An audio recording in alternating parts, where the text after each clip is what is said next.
Hi hello and welcome to my channel. Today recipe என்னென்னு பார்க்கலாமா? Egg gravy தான் செய்ய போகிறோம். அதுக்கு தேவையான இன்க்ரீடியன்ட்ஸ்லாம் பாருங்கள்.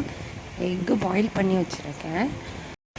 வெங்காயம் 4 கொரப்பாக அரைச்சி எடுத்து வச்சுருக்கேன். மல்லி புதினா தேவையான அளவு, தக்காளி 2 நீல வாக்கில் கட் பண்ணி வச்சுருக்கேன். பச்சை மிளகா 1. பேன் அடுப்பில் வச்சுக்கலாம். ஆயில் ஊற்றிக்கலாம். பட்டை ஏலக்காய் கிராம்பு ஆட் பண்ணிக்கலாம். பச்சை மிளகாவும் ஆட் பண்ணிக்கலாம். இஞ்சி பூண்டு பேஸ்ட்டு 2 ஸ்பூன் போட்டுக்கோங்க. அது அந்த பச்சை ஸ்மெல் போகிற வரைக்கும் நம்ம வந்துட்டு நல்லா வதக்கிக்கலாம். இஞ்சி பூண்டு பேஸ்ட்டை அந்த ஸ்மெல் போனால் தான் கொஞ்சம் நல்லா இருக்கும். அந்த ஸ்மெல் போகிற வரைக்கும் நம்ம நல்லா வதக்கிக்கலாம். அடுத்தது நம்ம வெங்காயம் அரைச்சி வச்சுருக்கோம்ல, அந்த வெங்காயத்தை ஆட் பண்ணிக்கலாம். அதையும் நல்லா நம்ம வந்துட்டு ஒரு ப்ரௌன் கலர் ஆகிற மாதிரி அந்த மாதிரி வதக்கி வச்சுக்கலாம். இந்த வெங்காயம் வச்சு கலர் சேஞ்ச் ஆகும். அதுக்கப்புறம் நம்ம தக்காளி ஆட் பண்ணிக்கலாம். தக்காளி ஆட் பண்ணிவிட்டு இதுக்கு வந்துட்டு நான் எந்த ஒரு எக்ஸ்ட்ரா மசாலாவும் போடலை. உப்பு மிளகாத்தூள் அவ்வளோதான் ஆட் பண்ணியிருக்கேன். வேறு எக்ஸ்ட்ரா மசாலா எதுவுமே ஆட் பண்ணல நான்.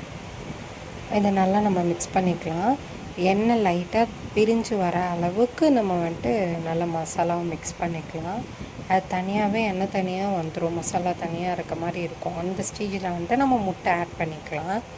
மல்லி புதினா எடுத்து வச்சிடணும்ல, அதையும் ஆட் பண்ணிக்கலாம். நல்லா நம்ம மசாலா வணங்கட்டும். வணங்கினதுக்கப்புறம் நம்ம முட்டை ஆட் பண்ணிக்கலாம். நான் ஆல்ரெடி பாயில் பண்ணி வச்சுருக்கேன் எக்கு. 8 எக்கு பாயில் பண்ணி வச்சுருக்கேன். அதை வந்துட்டு அப்படியே ஆட் பண்ணிக்கலாம். அந்த மசாலாவோட ஒரு 10 மினிட்ஸ் எக்கு வந்துட்டு நல்லா கொஞ்சம் நேரம் ஊறட்டும். அப்போ தான் அந்த எக்குக்குள்ளே வந்துட்டு அந்த எல்லா மசாலாவும் போயிருக்கும், டேஸ்ட்டாக இருக்கும். நீங்களும் இந்த மாதிரி மறக்காமல் கண்டிப்பாக செஞ்சு பார்த்துட்டு எனக்கு கமெண்ட் பண்ணுங்கள் கைஸ். எப்படி இருந்துருச்சுன்றது கண்டிப்பாக எனக்கு சொல்லுங்கள்.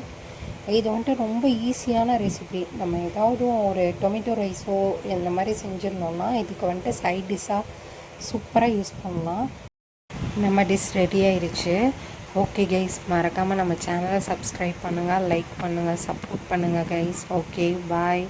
நீங்களும் இந்த மாதிரி செஞ்சு பாருங்கள் கண்டிப்பாக.